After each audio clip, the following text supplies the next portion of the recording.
Entonces, con los datos que ya tenemos, vamos a intentar aplicar un modelo de regresión lineal múltiple. Entonces, lo primero que deberíamos hacer es hacer un análisis de correlación para establecer si es que existe algún tipo de relación entre las variables independientes y la variable que estudiaremos dependiente. Entonces, para hacer el estudio de las correlaciones, haremos correlaciones bivariadas y tomaremos todas las variables, ¿sí? Que tenemos disponibles, ¿cierto? Todas asociadas a 25 instrumentos financieros que fueron transados en distintos mercados. Entonces, de estos 25 instrumentos financieros se midió la primera utilidad que rindió, los días que ha pasado en el mercado, transándose, digamos, la tasa de retorno a la inversión, la utilidad del fin del periodo, que sería nuestra variable dependiente, que es lo que nosotros quisiéramos estimar, meses en la empresa que lleva el instrumento financiero y finalmente el rendimiento dentro de la cartera. Entonces, bueno, como queremos de alguna manera tratar de estimar la utilidad al final del periodo, entonces incorporamos todas las variables para ver cuáles de ellas tienen mejor correlación y a partir de allí tomar la decisión de qué variables utilizamos para hacer el modelo.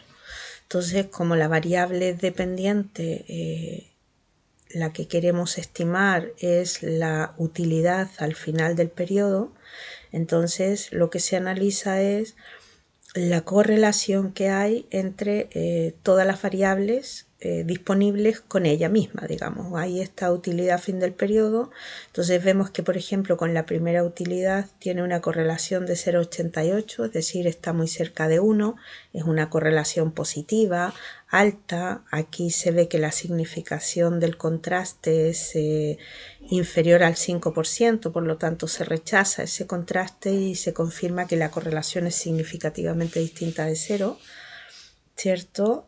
Al estar tan cerca de 1, la correlación es positiva, muy alta, directa, ¿cierto? En la medida que aumenta la primera utilidad, se entiende que aumenta la utilidad del fin del periodo también. Días del mercado tiene una correlación prácticamente cercana a 0.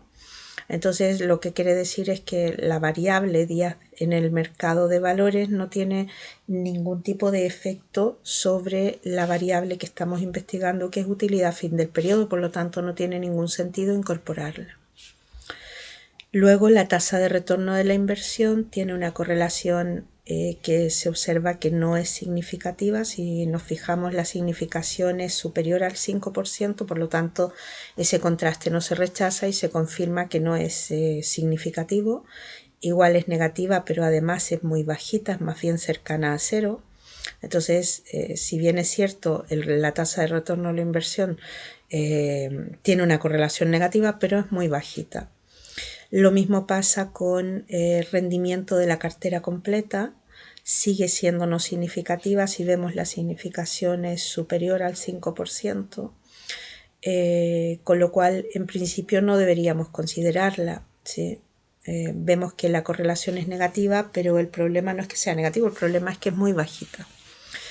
Y la otra variable que tenemos es meses en la empresa, que sí que tiene una correlación estadísticamente significativa, porque la significación es inferior al 5%, se rechaza el contraste y por lo tanto resulta significativo. Y la correlación es positiva y más bien cercana a 1. No demasiado, pero 0,59 estamos considerando que es una correlación significativa y bastante importante. Con todo esto, entonces, ya vemos que deberíamos dejar fuera días en el mercado y eventualmente tasa de retorno de la inversión. En el rendimiento de la cartera la podríamos dejar porque, si bien es cierto, no es significativa al 8%, o sea, perdón, al 5%, pero si lo es al 8%, está muy en el borde. Entonces, bueno, podríamos ver qué ocurre cuando se relaciona con todas las demás, ¿no? Entonces, bueno, vamos a hacer el análisis de regresión lineal múltiple con primera utilidad, con meses en la empresa y rendimiento de la cartera. Entonces, para eso, análisis de regresión lineal y pasaremos las variables que hemos dicho, ¿sí? Aquellas que tenían correlación alta. La primera era primera utilidad, ¿cierto? Y como variable dependiente, utilidad fin del periodo. Luego de primera utilidad dijimos meses en la empresa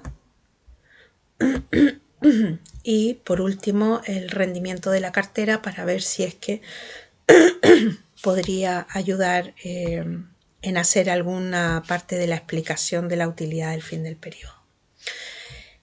Para hacer el análisis de regresión múltiple, lo que hacemos es inicialmente pedir todos los estadísticos para hacer el análisis de los supuestos después.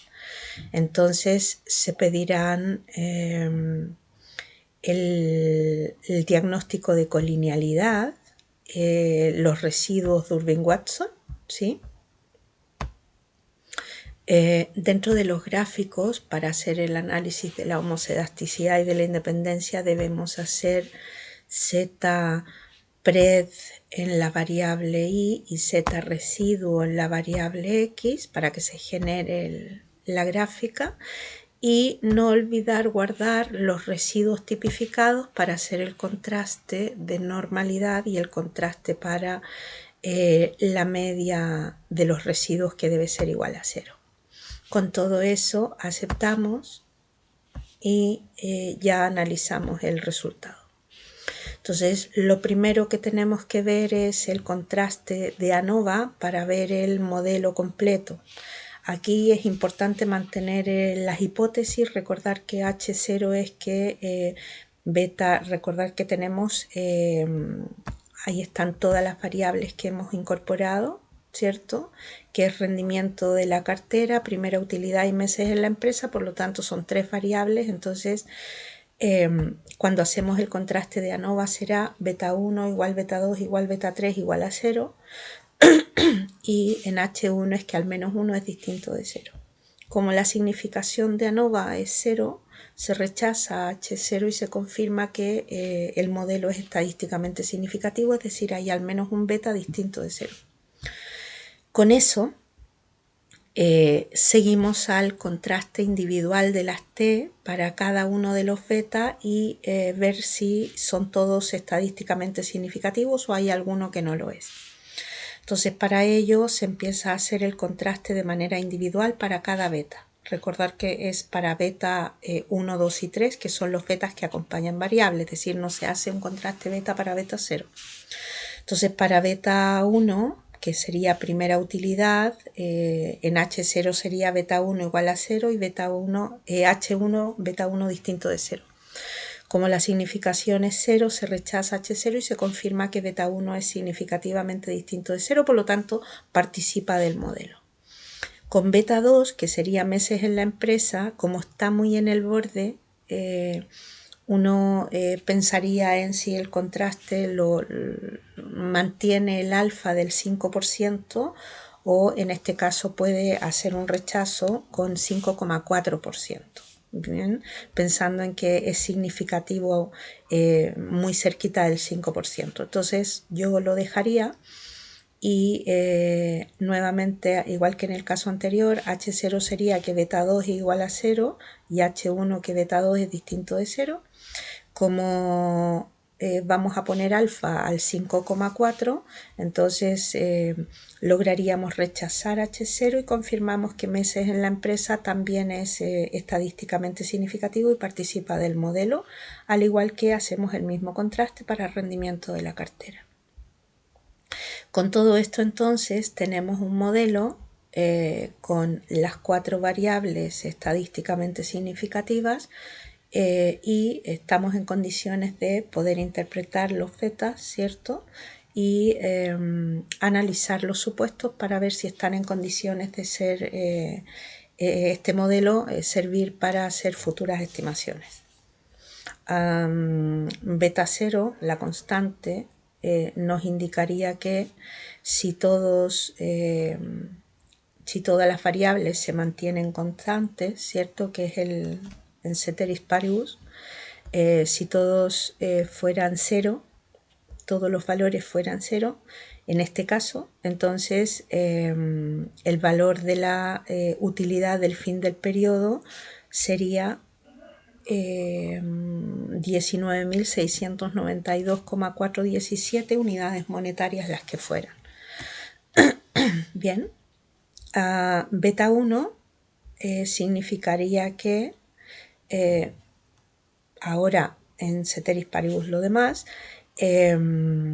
por cada unidad que aumente la primera utilidad, entonces la utilidad del fin del periodo aumentará en 1,725, en ceteris paribus lo demás.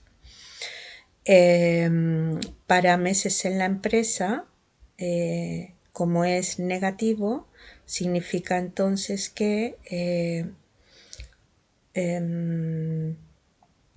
por cada mes, por cada mes que pase menos tiempo, ¿cierto? El instrumento en la empresa, entonces la utilidad del periodo disminuirá en 929, ¿sí? 765 unidades monetarias. Y para el caso del rendimiento dentro de la cartera, por cada unidad que se mueva el rendimiento de la cartera, la utilidad fin del periodo disminuirá en 302,55. Hay algunos resultados que evidentemente tienen a lo mejor poco sentido, habría que indagar un poco más en términos del contexto del modelo, pero es para simplemente mostrar la ejecución con el programa. Una vez que hemos analizado los betas, entonces se hace un análisis de los supuestos. Entonces, para los supuestos, lo primero que tenemos es, podemos analizar la gráfica, ¿cierto? Aquí podemos analizar la homocedasticidad. Teníamos que los residuos se tienen que mover entre -2 y 2 en su mayoría. Eso significaría que no hay problemas de heterocedasticidad. Entonces, como vemos, casi todos los residuos están dentro de ese rango, solo uno se escapa, y al ser uno solo, pues no tiene gran importancia, la mayoría está dentro del rango, por lo tanto se prevé que no deberían haber problemas de homocedasticidad. El otro supuesto que podemos analizar con este gráfico tiene que ver con la independencia de los residuos, es decir, se observa que estos residuos no tienen una estructura que pudiera decirse sigue un cierto sentido, ¿cierto? Una cierta estructura. Por lo tanto, al observar que son bastante heterogéneos, entonces se prevé que la independencia de los residuos se confirma. Lo otro que podemos observar es a través de los diagnósticos de los estadísticos de colinealidad, el factor de inflación de la varianza están dentro de los rangos absolutamente aceptables, por lo tanto no se prevé un problema de colinealidad entre las variables independientes.